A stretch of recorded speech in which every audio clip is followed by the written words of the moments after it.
Hello, bachcho, let's read the question. Given below are three statements. Check their truthness and choose correct option. Statement 1. The heat supplied to a system is always equal to the increase in its internal energy. Statement 2. A gas is only a unique value of specific heat. Statement 3. Efficiency of a Carnot engine increases on reducing the temperature of sink. Okay.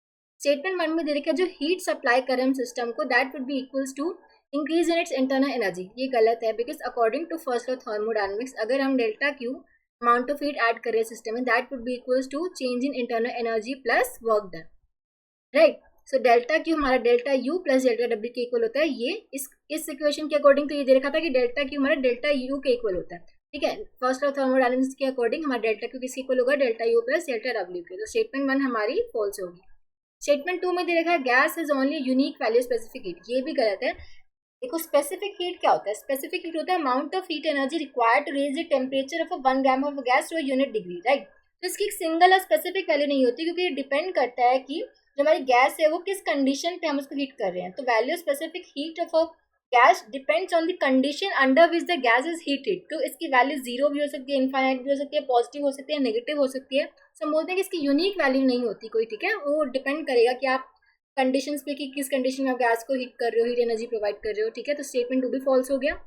Statement 3 में given है efficiency of Carnot engine increases on reducing the temperature of a sink. देखो efficiency Carnot engine की किसके होती है, 1 minus T2 by T1.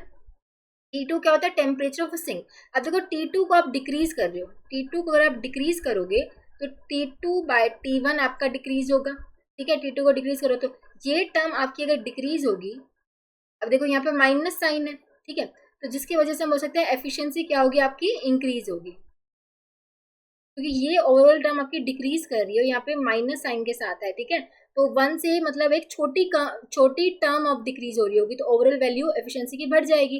तो efficiency of Carnot engine increases on reducing the temperature of sink. तो ये statement आपकी सही है. ठीक है, तो statement 3 is true. So only statement 3 आपकी ट्रू है. ठीक है, तो फर्स्ट में देखा स्टेटमेंट 1 स्टेटमेंट 2 करेक्ट, ये गलत है.